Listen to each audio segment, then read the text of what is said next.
Gnanam Paramam Dheyam. Knowledge is supreme.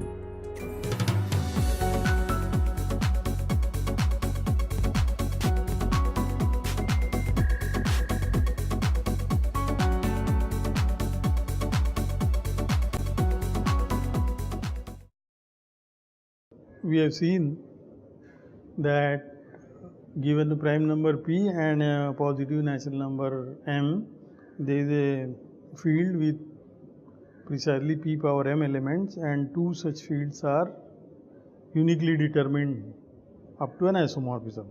Such a field, usual notation for such a field is, therefore, I am going to denote by double line k p power m. This is field with cardinality p power m. Such a field is also called a Galois field.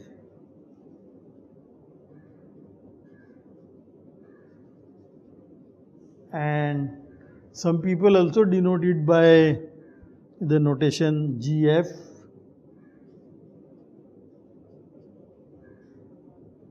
p power m. G for Galois, F for the field. But I will denote by this. So, for example, in this notation, Kp is nothing but Zp, Z mod p. And note that Kp square is not Zp square, because Z mod p square is not a field, or not even Z mod p cross Z mod p. This is a vector space of dimension 2. So, as a vector space it is this, but not as a field. So, remember this, it is very important. Okay, now I want to deduce two important consequences of the above proof, the proof we have given that such fields are uniquely determined. Namely, we have used in the construction, we have used this polynomial x power p power m minus x, and this is a polynomial in kpx.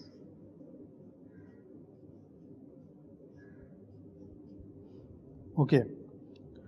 So, the statement I want to write is the monic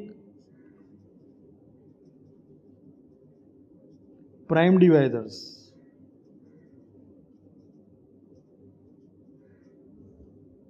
of this polynomial x power p power m minus x in of course in this ring, in kpx are precisely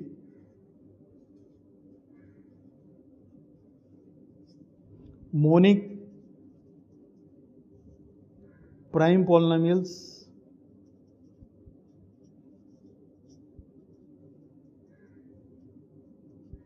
in kpx of degree a divisor of m.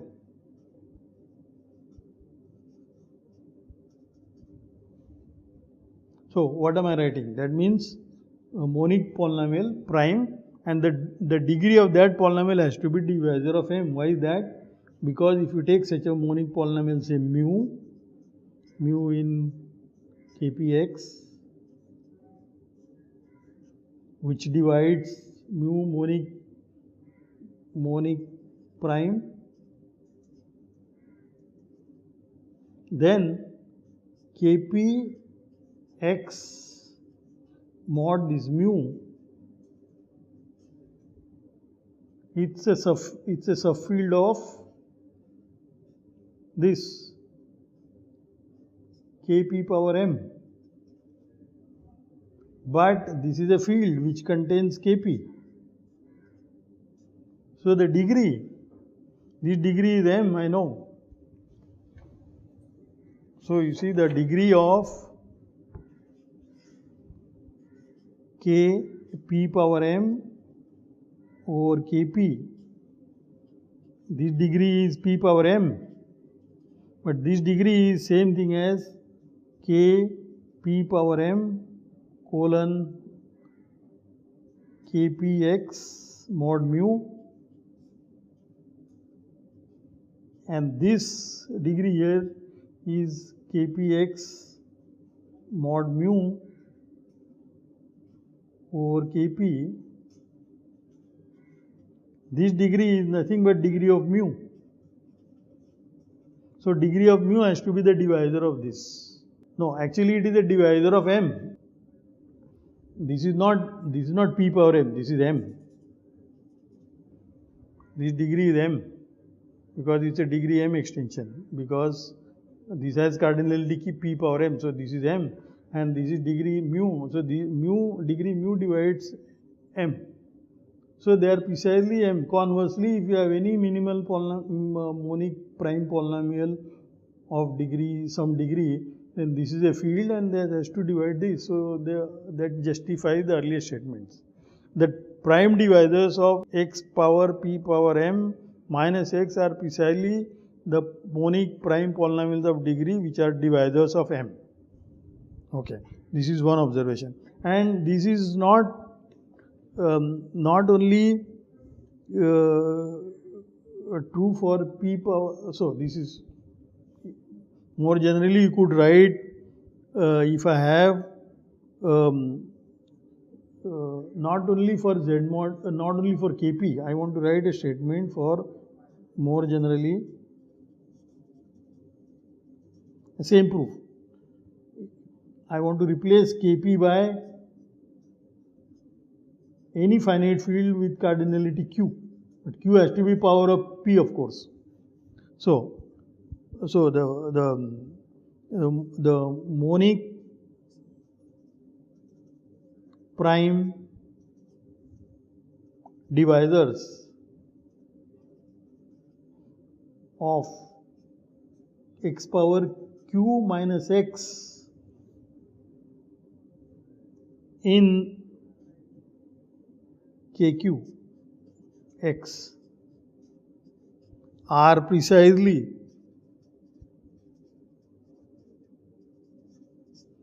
monic prime polynomials in kqx whose degree is a divisor of m.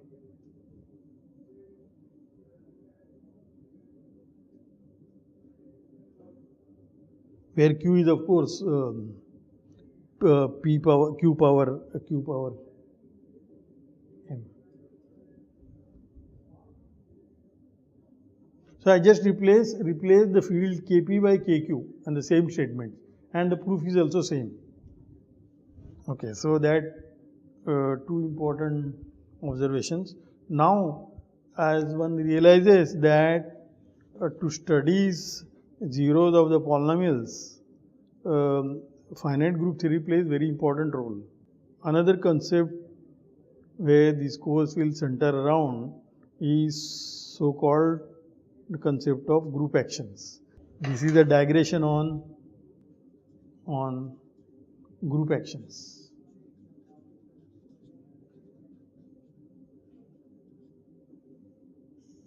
We don't need in this digression, we know we don't need G to be a finite group. So take G be any group.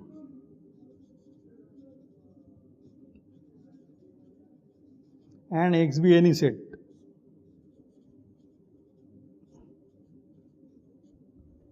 So an operation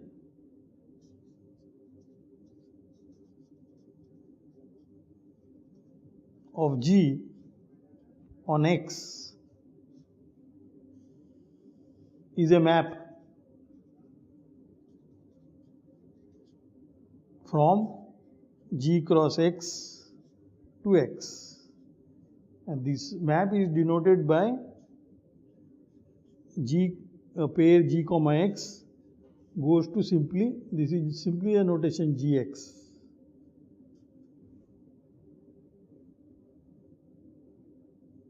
Satisfying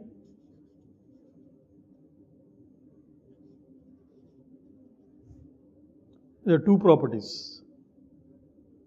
So this is simply just a notation. Or one also denotes, just not to get confused, one also denotes this as theta suffix g evaluated at x. So this is a map theta. Don't give, this is just a notation. Just gx. That is just an image of the pair g comma x.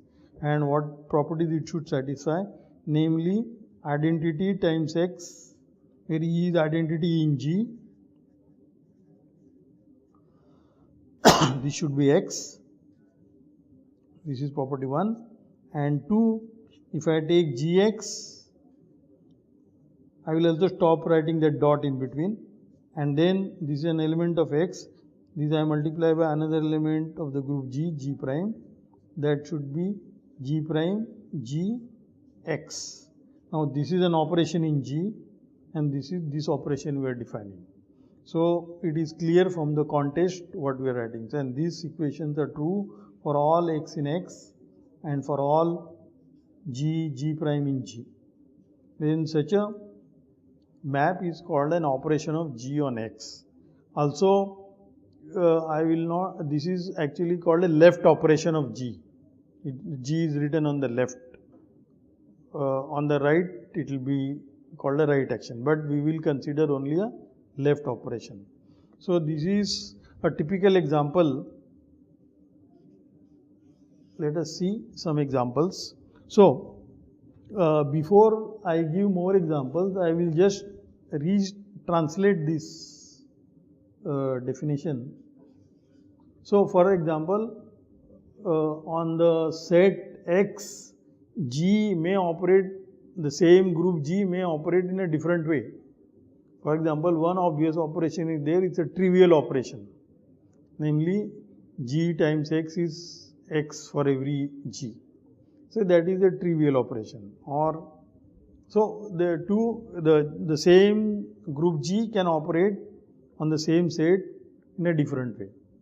But giving an operation of G on X, so G cross X to X, giving such a map, satisfying 1 and 2.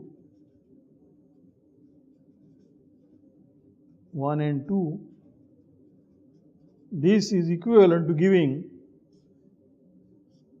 a group homomorphism from G to the group S of X. S of X, this is the group of all bijections from X to X. Sigma from X to X, map, sigma bijective. This is called a permutation group on X.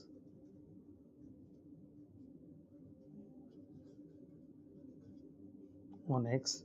This is a group under composition.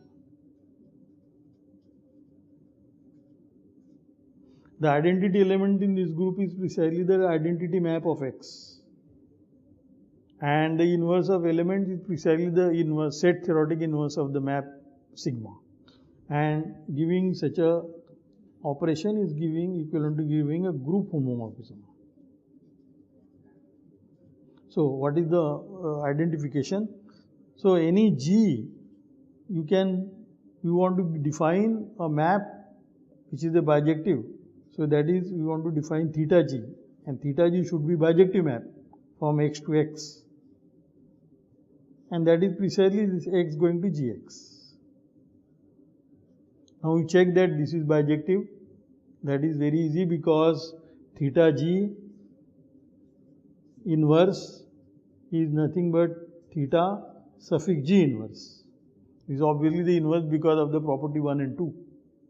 And conversely, if we are given such a map, theta, then we have the operation, namely G comma X. Where does it go? It goes to theta G evaluated at X. So to give an operation is equivalent to give a group homomorphism. So this is important in a group theory setup, that we need a group homomorphism. And the property that it's a group homomorphism is encoded in 1 and 2. And 1 and 2 here implies it's a group homomorphism, and so. So this permutation group is very important. And let me remind you, the Lagrange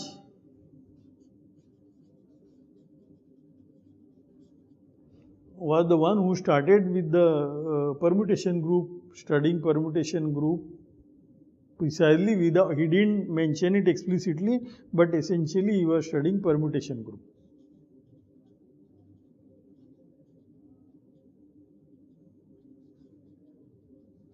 And Lagrange and Cauchy later, Cauchy, these are the people who started studying permutation group more and more intimately. In fact, those days, by definition of a group, G was always a subgroup of the permutation group for some x. This was essentially a definition. So this simply means G is operating on x, because this natural inclusion will give an operation of G on x. So later on Cayley proved that,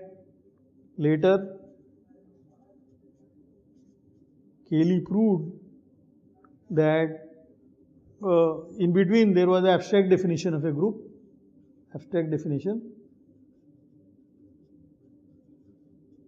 of group, namely what we are used to it, the G is a set with a binary operation where there is associativity, identity exists, and every element has inverse.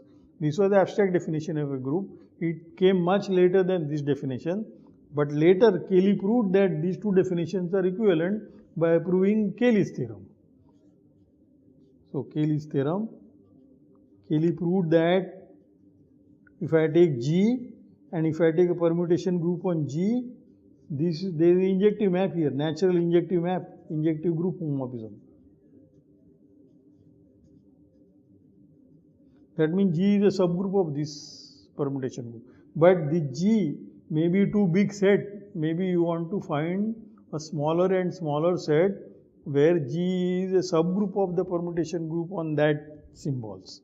So that requires more efforts. But just a subgroup is trivial, because when you take any G and take a multiplication map on G by G, and obviously the G is, this lambda G is an the bijective map, not isomorphism but bijective map, because the inverse is lambda G inverse is nothing but lambda suffix G inverse, and therefore that gives the inverse. So that means they are bijective maps. So this is a trivial theorem.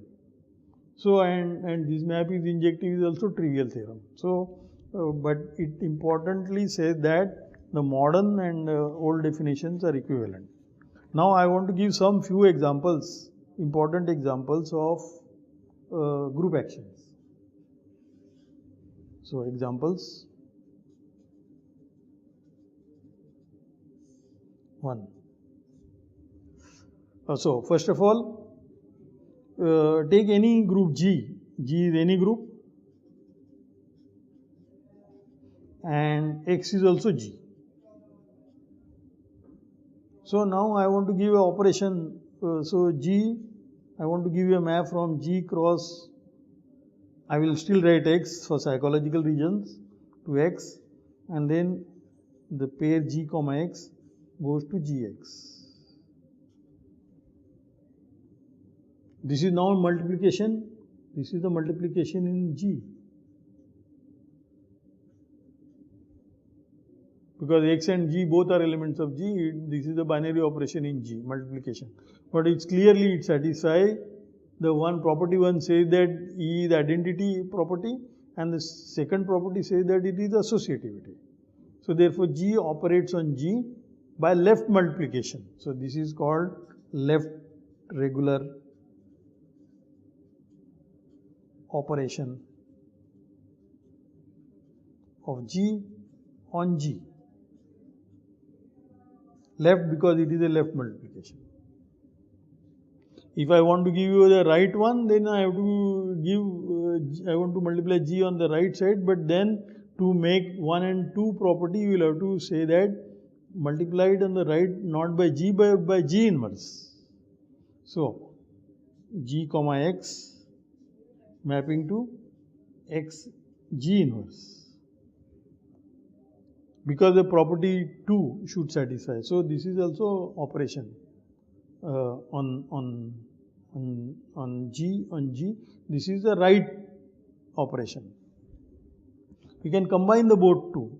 Then you can give another one, Gx goes to Gx G inverse. This is a conjugation operation.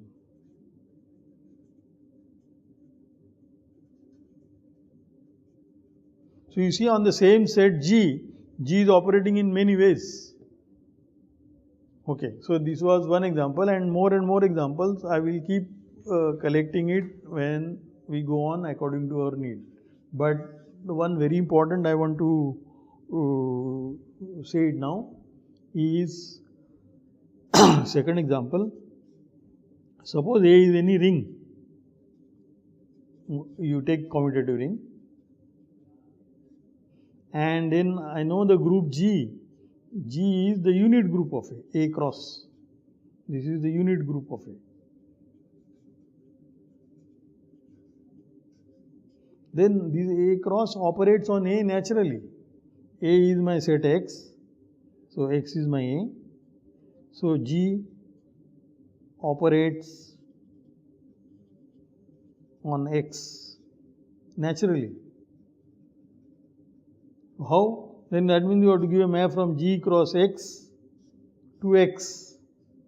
So take any G, take any X, and just multiply Gx. This is a multiplication in the ring now. So this is an operation, it satisfies 1 and 2. It's very clear. If G is identity of the group, that is identity in the ring A, and therefore 1x is X, and so on. So this is a natural operation. In particular, you see, if I take the ring Z mod M, this is my ring A, and what is my group G then? A cross. A cross is nothing but Zm cross. That is a group that we know, and then this group operates here. It's very natural. And one wants to understand this operation well. That I have to introduce some more definition to understand what we have to understand. Now another important example is, this is Lagrange.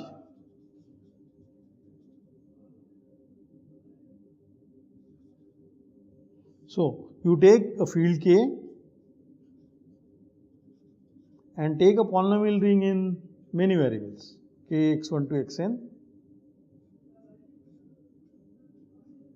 This is my set capital X.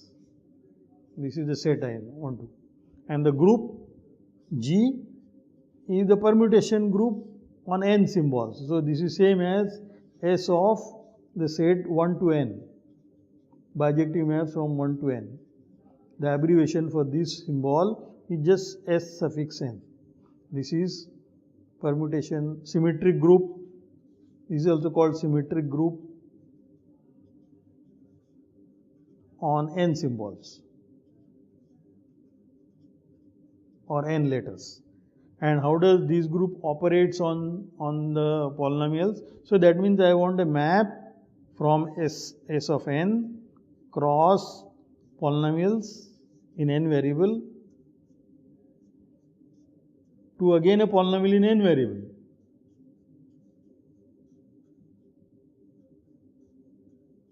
So that means given a permutation sigma and a polynomial f in n variables, I want to get a new polynomial. So this should go, you take the same polynomial and permute the variables according to sigma.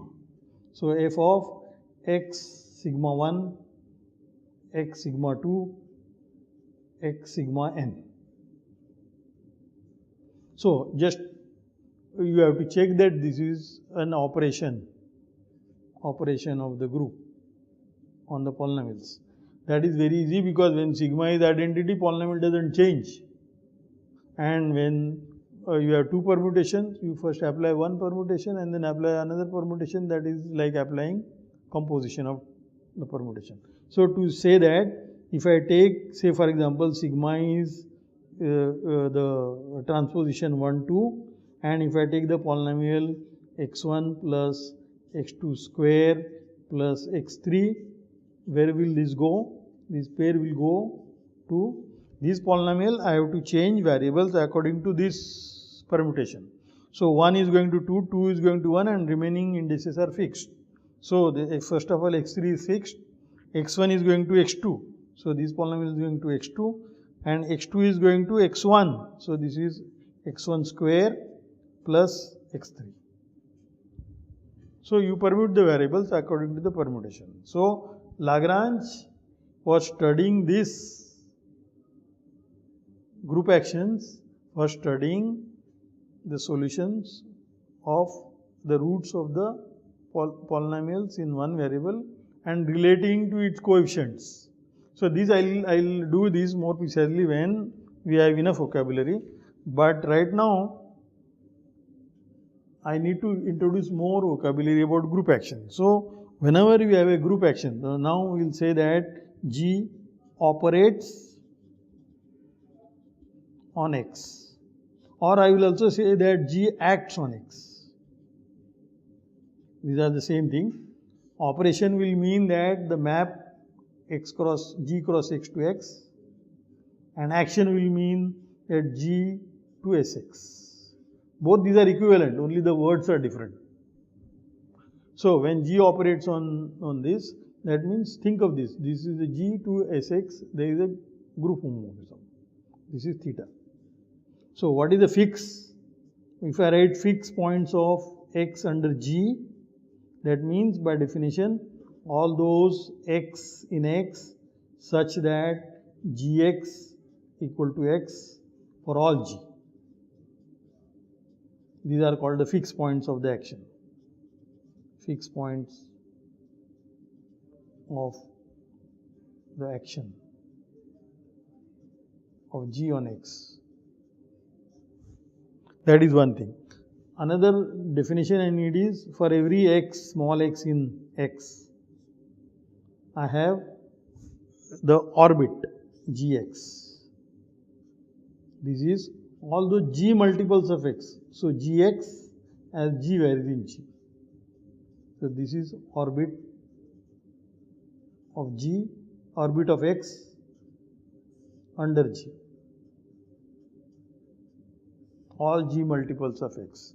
Similarly, I have G suffix X. These are all those elements in G such that G don't move X, so that Gx is X. This is a subset of G. This is clearly a subgroup of G. That is easy to check from the group action property 1 and 2. And also this is called isotropy at X or stabilizer of X.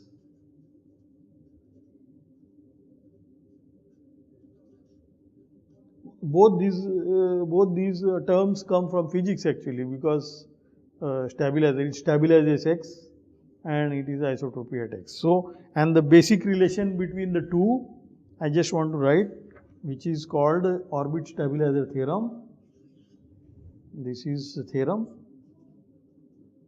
This is called orbit stabilizer theorem.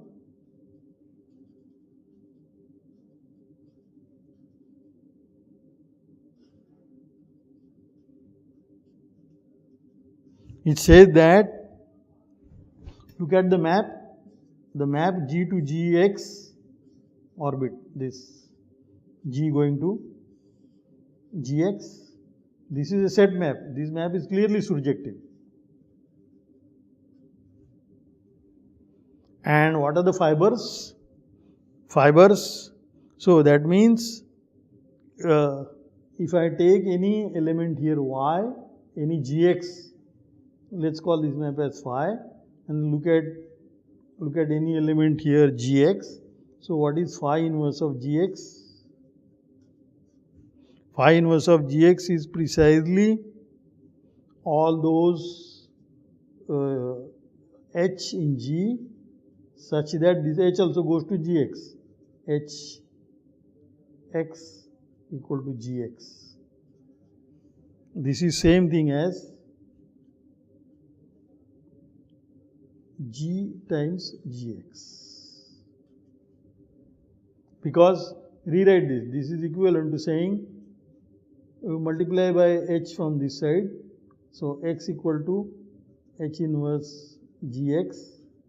But this is equivalent to saying H inverse G belongs to Gx. But this is equivalent to saying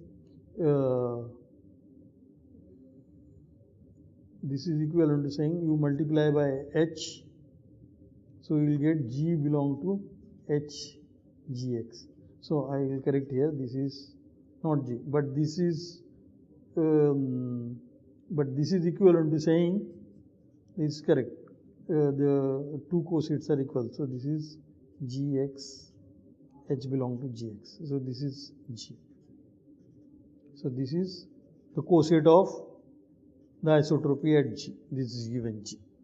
So therefore, when I look at, so that will induce a bijection. So this induce, so the last, therefore we have a bijection G cosets Gx to orbit this. This map is just simple. Take any coset Gx and map it to G times x. This is clearly a bijection. That's what we have checked by checking the fibers. So therefore, in particular, the cardinality of this G mod Gx is same thing as cardinality of the orbit. But this cardinality is also denoted by the index. These are the number of left cosets. So the index of the stabilizer equal to the cardinality of the orbit. This is the cardinality of the orbit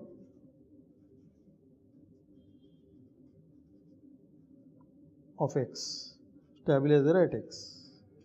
So that is why it is called orbit stabilizer theorem. This was done by Lagrange, and that is why the Lagrange theorem, what we learn in abstract group theory, the cardinality of x the cardinality of the subgroup divides cardinality of the group, that is come from this, because you can take x to be equal to the cosets, and then the H is operating on that, and so on. We will continue our field theory study, and then we will start using the group actions right from the beginning.